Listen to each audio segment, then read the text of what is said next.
lot in today's show, and as we talk to John Rich about, this idea of how businesses are going to reopen is going to be an interesting one and a very challenging process, most likely. Sean, you know, every time we talk to someone, they talk about the unknowns of if people are actually going to come out, if people are going to social distance, if they can operate at 50% capacity, so forth and so on. Over the weekend, you saw a lot of pictures of people out at different events at some of the beaches, and there was a lot of people who weren't socially distancing, and that's obviously not going to portend well for the coming months. But I think one of the things that we were talking to John about that's so fascinating is these companies who are having a hard time right now just to stay afloat. When you start implementing this opening and you're saying, okay, you can only have 50% of the folks come in, or you can only have one at a time by appointment, all of these restrictions are going to go on. I just don't know how many small businesses can sustain themselves. And I think that this idea of doing it slowly, I get it. We have to do it. We've got to figure out where this balance is. But right now, I think we're in a very, very tough position where people are having to make some choices. But remember, we've talked about this before, it was always about flattening the curve and making sure our medical system didn't get overwhelmed. We're there. The medical system's not overwhelmed. The curve has been flattened. Now we need to make sure that we do it smartly, but we get people back to work. Yeah, I think that's exactly right. One interesting thing I wanted to bring up, there's a Pew poll that showed, which was shocking to me, that those who were out of work because of the virus were less likely to want to go back and engage. 68% of them said that they thought that states were opening too soon. And I think that's this unknown variable of if people are actually going to want to go back and engage. You know, obviously, to your point, like, we need to open up. It's time to open up. But will people want to go out there? And but that's again, that's a separate issue. That's up to people. And that's where we've got to start letting people make that decision and be responsible and do it the right way.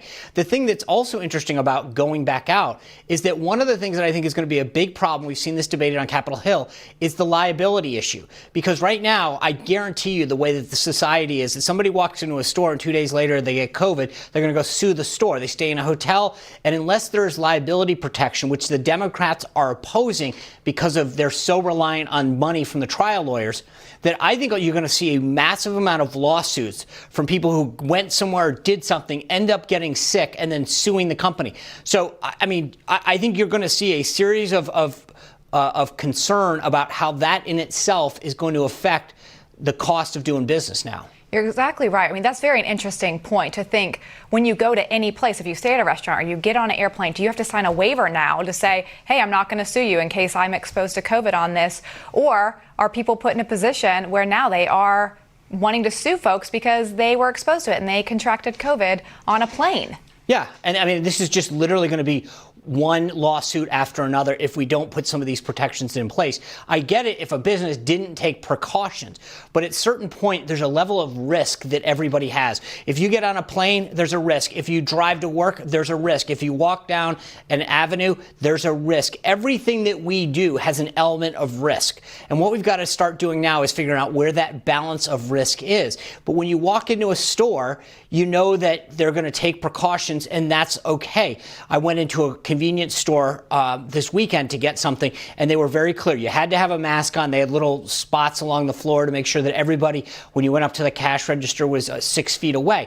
Those are the proper precautions. They were obviously cleaning it a lot.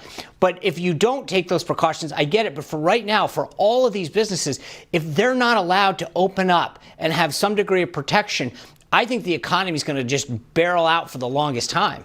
Also, something I think that's interesting about this opening style is that a lot of times it's in phases, right? And so it feels clunky in some senses, like we've seen sometimes childcare is open, sometimes it's not. So what do you do if now you're allowed to go back to work, but your childcare is not open?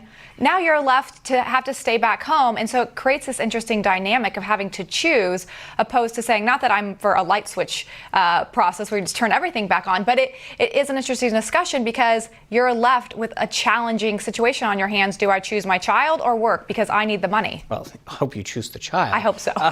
But I think you're right. The word clunky is perfect because as people go back to work, if they don't have childcare, the kid's not going to school, then what do you do with the child? You don't want to bring it to work with you. And you might not be able to stay home. And so we're going to have to work through this in a very interesting way. I think the other thing that's going to be fascinating is that we get into these warm months where people are going to want to be out. They're going to want to go to a pool. They're going to want to, do some kind of physical activity or try to go somewhere where there's going to be a lot of people gathering, maybe a backyard barbecue. That how this interaction changes things. This thing started in March. For the large part of the country, it was still a little cold. It wasn't that difficult to stay inside because of the temperature. Now that it's getting warmer and warmer, more people are going to want to go outside and do things that are traditionally in a gathering way. Yeah, I think you're exactly right. And it'll be interesting to see, I think, as well, in states that haven't had as large of an impact, say, as New York or Louisiana, if those people are much more willing to engage because they haven't seen the ramifications. They've heard about the ramifications, but they haven't personally experienced it if you were in New York City. And if we might see things start ticking back up and how that will affect the economy as well. One subject that we haven't gotten to, and I think we're going to bring it up with some of our guests in the next couple of days, is right now you've got a problem where a lot of employees are basically getting more money from the stimulus package than they were getting at work. And so now you're creating a disincentivizing going to work.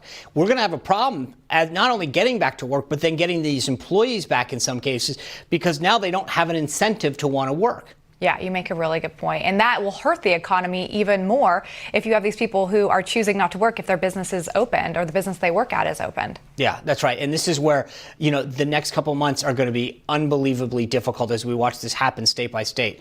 Anyway, all right, up next, ballot harvesting. You may not have heard that term before, but it's important and it can really affect the outcome of elections. Republican Congressman Rodney Davis of Illinois is fighting against it, and he's going to join us next and tell us why.